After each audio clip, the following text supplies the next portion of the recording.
On 21st August 1911, it was Monday morning in the city of Paris. The city was hustling and bustling with the people going to their offices for work, when suddenly three men stepped out from the Louvre Museum.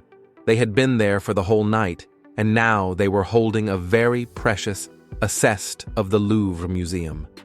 That property of museum was covered in the blanket, and strong arms were wrapped around it, holding it very securely. They went straight to the nearby railway station and caught the train at 8:45 a.m. and disappeared. Whole city was unaware that a painting was stolen, but this was not an ordinary painting. This was the Mona Lisa, a masterpiece, having the worth of $1 billion today. So you might think how such a valuable asset came to Louvre Museum, and where did it came from? So to truly grasp the gravity of this theft, let's journey back to the origins of the Mona Lisa. How Mona Lisa got to museum and who is she? Leonardo da Vinci started working on the Mona Lisa around 1503 in Florence, Italy. The identity of Mona Lisa, the subject of Leonardo da Vinci's renowned painting, has been a matter of debate among historians and art scholars for centuries. According to the mid-16th century biography of Leonardo da Vinci by Giorgio Vasari, the painting is believed to be a portrait of Lisa Giocondo, the wife of a wealthy Florentine silk merchant named Francesco del Giocondo.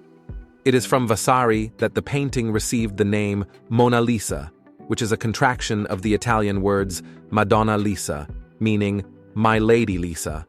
The painting is also known as La Gioconda in Italian or La Joconde in French, which is another reference to Lisa Giocondo.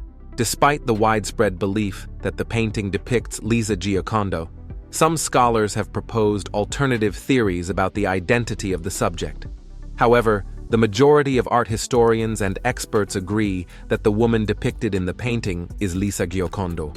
So as the Leonardo da Vinci was working on this marvelous art, he got an invitation from the King of France. Then he moved to France in 1516, taking the unfinished painting with him. He continued to work and live in the royal palace of France until his death in 1519. After Leonardo's death, the painting remained in France and passed through various hands. It was eventually acquired by King Francis I of France and has been housed in several different locations, including the Palace of Fontainebleau and the Palace of Versailles, reflecting its significance in the French royal collections.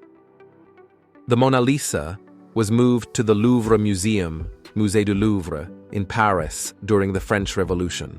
The Louvre became a public museum in 1793, and many artworks from the royal collections and institutions were transferred to the Louvre to be displayed for the public. The Mona Lisa, along with other significant pieces of art, was moved from its previous location to the museum. Now, shifting our gaze from the historical voyage of the Mona Lisa, let's explore the genius behind its creation and how he was able to create such a marvelous piece of art. How it became Mona Lisa, who made the Mona Lisa, and how was it made? The Mona Lisa was crafted by the renowned Italian artist and polymath Leonardo da Vinci. Born in 1452 in Vinci, Italy, Leonardo was widely regarded as one of the greatest painters in history and a leading figure of the Italian Renaissance. His diverse expertise and talents spanned various fields, including art, science, music, mathematics, optics, and engineering.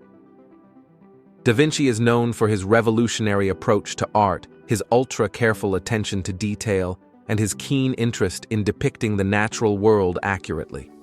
His most famous works, besides the Mona Lisa, include The Last Supper, Vitruvian Man, and Salvator Mundi. The Mona Lisa was painted using oils on a poplar panel. Poplar is a type of hardwood that comes from the poplar tree.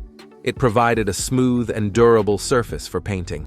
Leonardo began working on the painting around 1503, and it's believed that he continued to refine it over several years, possibly up until his death in 1519. The painting's creation likely involved several stages. Leonardo would have started by preparing the panel, smoothing and priming it to provide a suitable surface for painting.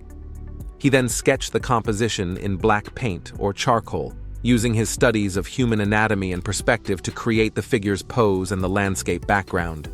Next, he applied multiple layers of thin oil glazes, allowing each layer to dry before applying the next. This technique, known as sfumato, creates soft transitions between colors and contributes to the painting's lifelike and atmospheric quality. Finally, he added details and highlights, using slight brushstrokes to create texture and volume. Through his extraordinary talent, meticulous technique, and innovative approach, Leonardo da Vinci created a masterpiece that has captivated audiences for centuries. So was all this, which made Mona Lisa so special. Beyond the technical brilliance that defines the Mona Lisa, there must be something responsible for giving this painting a special status and worth of $1 billion. So delving deeper to find out why an ordinary-looking painting is considered so special. Why Mona Lisa is so special. The Mona Lisa's special status comes from a combination of several elements, including the painting's ambiguous subject and her enigmatic smile have fascinated viewers for centuries, inspiring numerous analysis, clarifications, and debates about her identity and emotional state. Leonardo da Vinci's inventive use of sfumato creates an authentic and almost airy quality to the painting.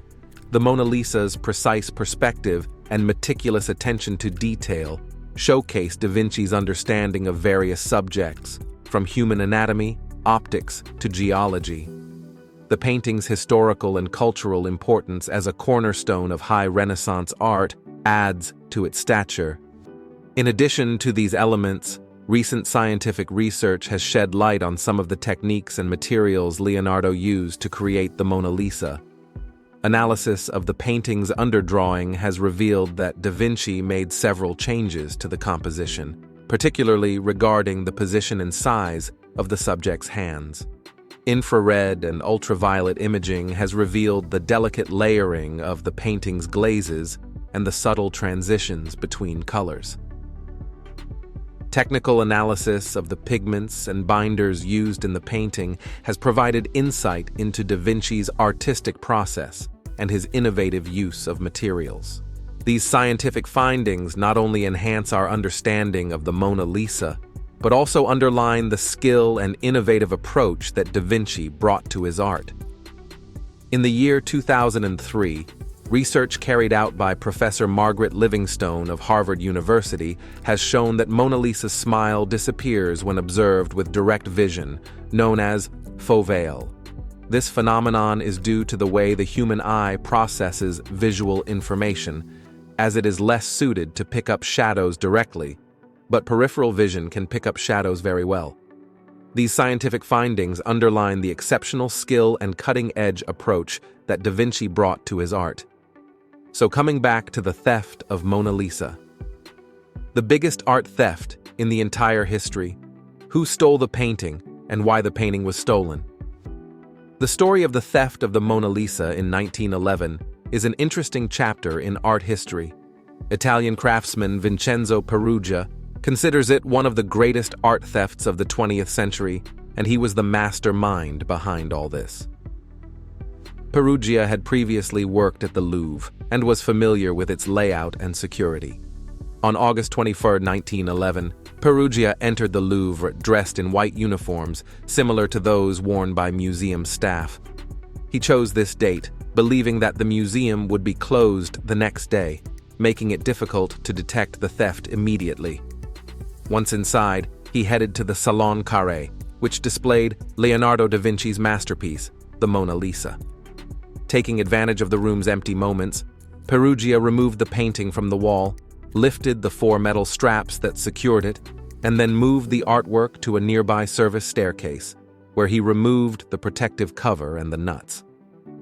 Contrary to some reports that he hid the picture under his smock, that was not possible due to the size difference.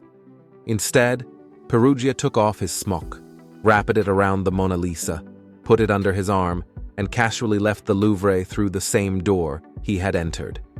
How the painting was recovered.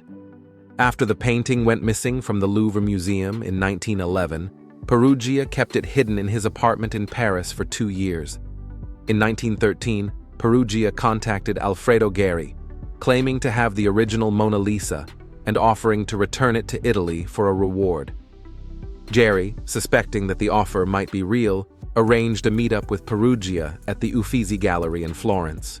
During the meetup, Perugia brought the painting in a trunk and opened it to reveal the Mona Lisa.